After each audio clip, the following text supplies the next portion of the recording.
The story we heard today from the Gospel of Luke is a story about someone who was lost and someone who was found. It is a great little text.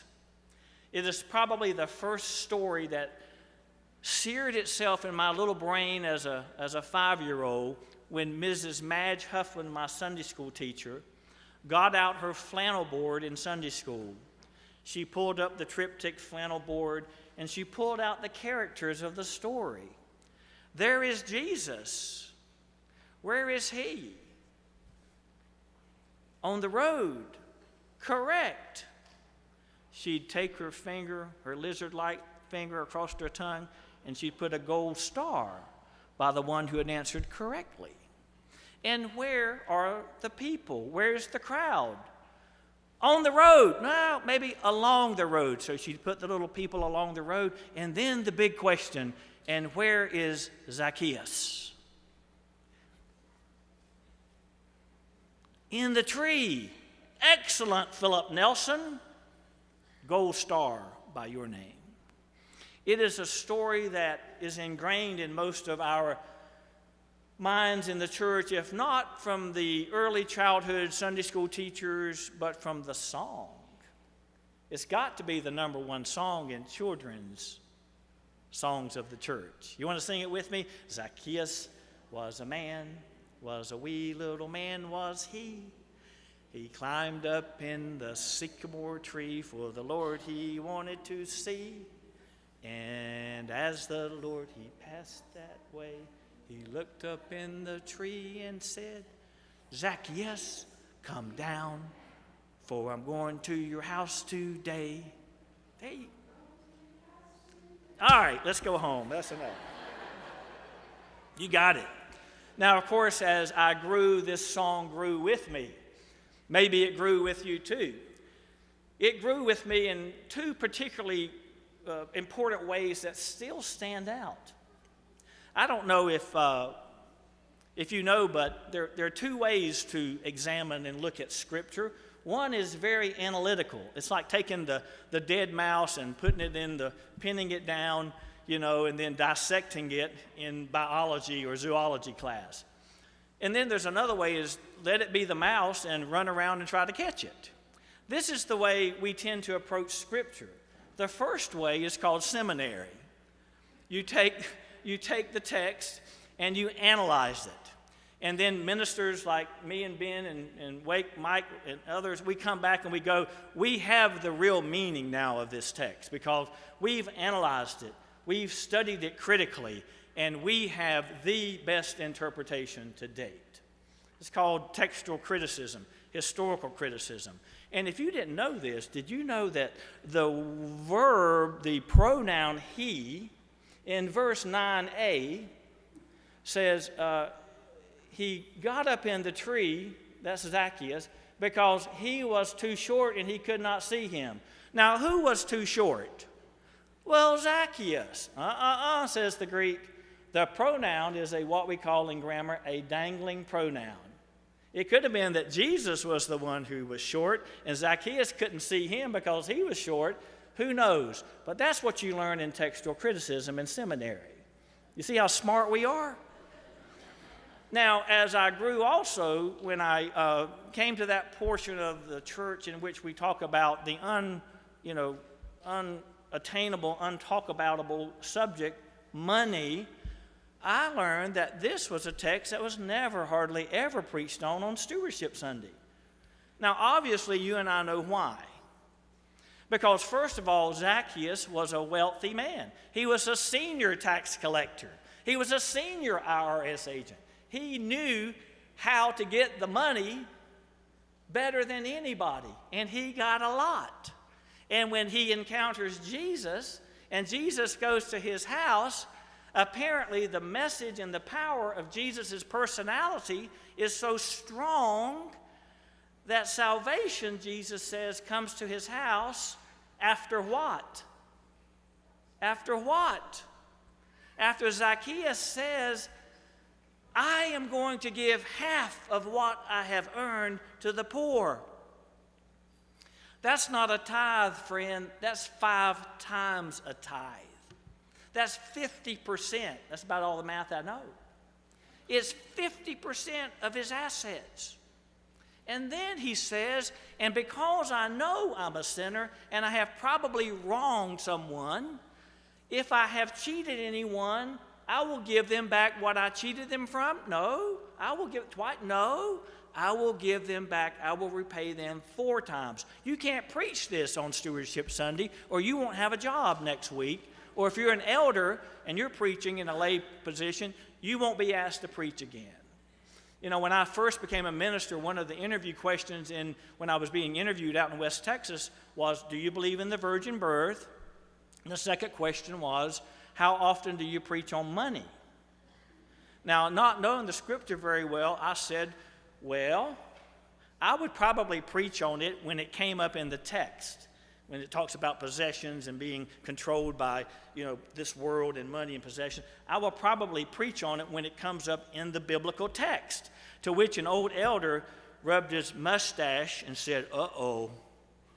And somebody said, why are you saying uh-oh? He said, well, have you read the Bible lately? Do you know how many times it comes up that we have been possessed? We have been demonized by wealth and possessions, and it distracts us so much from what we're about as the church. I hope you don't preach on money every time it comes up in the church. It was the same church in Archer City, Texas, where my first sermon there, I asked the elder at the table, how long does your sermon usually go? How long does the preacher usually preach? And he said, well, you can preach as long as you want to, but we're going home at 12 o'clock. We live in a time in which this little story is still willing to grab hold of us and perhaps teach us these lessons from early childhood up to date.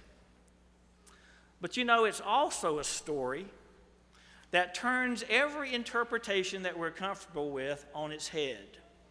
Because if you'll look at this story closely, you will see and you will learn that it is a story about someone who was lost, someone who was found, someone whom Jesus seeks out. And it is exactly this point in the story of Zacchaeus where we seem to want to part ways with what the whole biblical story is trying to do, and this story has re-emphasized, but we have overlooked.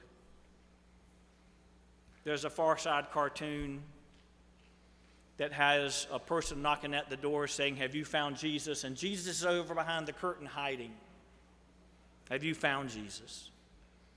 Have you found Jesus? Wade Roof is a great scholar who many years ago, about in the 1980s, said the church needs to understand who is out there, who is coming into these sanctuaries these days. They are different than the 50s and the 60s.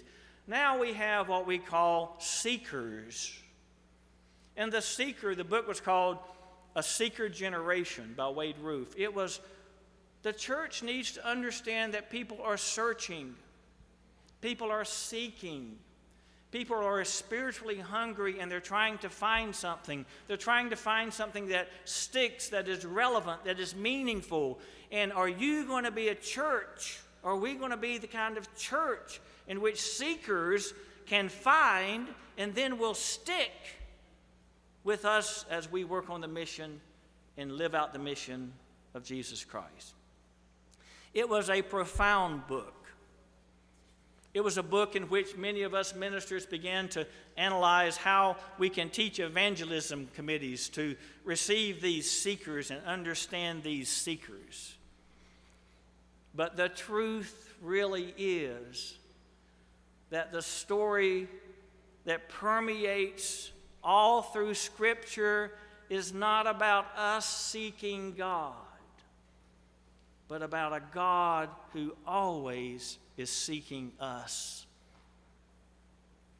Is a God who is always searching and looking for us. It's been there from the beginning. You and I know it. The other story we learned was Adam and Eve in the garden. Wherefore art thou, Adam? Which means human. Wherefore art thou, little ones, who do not hear my word? hurt. I just said one thing. You have everything you want, but now you want to. Where are you, though? Where are you? And God comes seeking. Where is little Moses? He's not raised in synagogue. He is found. He is found by a loving sister, a mother in the church who is, and she sees the baby. Moses, the greatest lawgiver, the greatest one in the name of God, found. The story of Isaiah. He's in the temple. God finds Isaiah there. But God doesn't always wait for people to come to the temple. God seeks out young Jeremiah. He's younger than the children here. And God speaks to Jeremiah as one who is a child and finds Jeremiah, one of the greatest prophets in the Hebrew Bible. God finds Jonah. Jonah, you want to go fishing? Yeah. Well, how about going over to Nineveh where they haven't heard the good news of love and mercy at all? I don't think I want to do that, God. And God finds Jonah, even when Jonah is disobedient. We serve a seeking God. We serve a searching God. We serve a God who, even when there was a young woman who was not interested in having a baby, God found her and said, Mary, Mary, you're my chosen one. I have found one in which my grace and mercy will flow. You know, we joke about dads and driving. Father's Day is coming up. We just celebrated Mother's Day. Father's Day is that great gift day when we remember the dads and how much they always like to ask for directions when they get lost. You know, fathers. I heard a young child in my church on Father's Day in a children's sermon said, yeah, one time we were lost, and I prayed, dear God, please find us. My daddy is lost, and he's scared to say that to Mama. To be found is a wonderful thing. Somebody found me confused in the pulpit at the Lord's Supper. Great, I'm glad I was found. I wasn't left alone at the table. I was found. Have you ever been found? Oh, I've been found out. Oh, come on. Being found is more than being found out. Being found is to reconnect with the God who created us and gave us life and who renews that life in Jesus Christ, who gives his life for us. It's being found. I used to play hide and seek as a child on the street I grew up on, Elizabeth Street. And every Friday night we were too young to go out, so we'd go down and play kick the can and hide and seek under the street light. 8 or 10 of us. And I would hide in Mrs. Phillips's garden, her rose garden. I would sneak through under the bushes and I would hide. Nobody would ever go in the rose garden of Mrs. Phillips. They will never find me. That's the best hiding place on the block. They will never find me. I will win. Wait, they will never find me? Wait, I will never, wait a minute. I will never be found? And so I would stick my little foot out, just a little bit outside that rose garden. And I would go, but I wasn't going to be, oh yeah, I wanted to be found. To be found is a wonderful thing. We're at a stage at First Christian in San Angelo in which, what are we doing? We are trying to find a minister.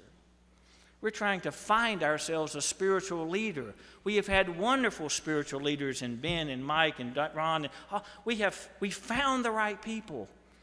My little church was trying to find an associate minister. They knew how important it was to support, the preaching minister and the ministry of pastoral care. And so we went out to find an associate minister. You know where we found her? After months and months and resumes, you know where we found her? We found her in a phone call. She called me. She interviewed me. She said, I kind of have been looking for a church which reaches across cultural and ethnic borders. And you all look like you could use some help. And boy, could we. You're not raised in Hominy Swamp, North Carolina, and have a great outreach minister to Hispanics and Filipinos and people who are not like Eastern North Carolina farmers. She found us. Oh, when we announced it, I had 3 people on the search committee bragging about how they had found just the right person. That's okay. You found her. Okay, that's fine. I didn't correct that. Maybe it is a found and being found. Maybe it is a searching and a seeking. But ultimately, it is God who finds us when our lives are laid near the cross. I have a friend named Tom who years ago told me about an agnostic friend of his down in Atlanta, Georgia. He was preaching down there, and he said this friend of his would never come to church, but maybe once a year. They were old classmates, friends, and he said his friend was not a believer. His friend was not someone who would call himself religious. But one weekend, just out of a chance, Tom invited his friend to go with him to the homeless shelter. My friend served at the homeless shelter in Atlanta, this part of Atlanta, once a month. And he invited his friend, and his friend said, yeah, I'll go. What's wrong with helping, the homeless? Maybe, yeah, I'll go. So they went, and, the friend did pretty well. But the way they structured it, you have a 10 to 2 shift, 10 p.m. to 2 a.m., and then you have a 2 a.m. to 6 a.m., The homeless people in the shelter go to sleep. They have to go in bed by 10 a.m. They have to be out by 6 a.m. And so my friend Tom said to his friend, well, which shift do you want to take, 10 to 2 or 2 to 6? And he said, well, I'm having a hard time sleeping. I'll take the 2 to 6 a.m. shifts. And so he did. Well, guess what happened? About 10 minutes to 2, my friend Tom is sleeping really soundly. He's got his alarm set for 2 o'clock to wake up, but he feels this bump on his shoulder. Tom, you got to come out. You got to come. What? And the friend said, I think Jesus is out there. I think Jesus is out there. My friend Tom said, oh, you found Jesus. Well, whoop-de-doo, you finally found Jesus. You found Jesus? His friend said, no. No, he found me. He found me. And Jesus said to Zacchaeus, today salvation has come to your house. This man too is a son of Abraham, for the Son of Man came to seek and save the lost.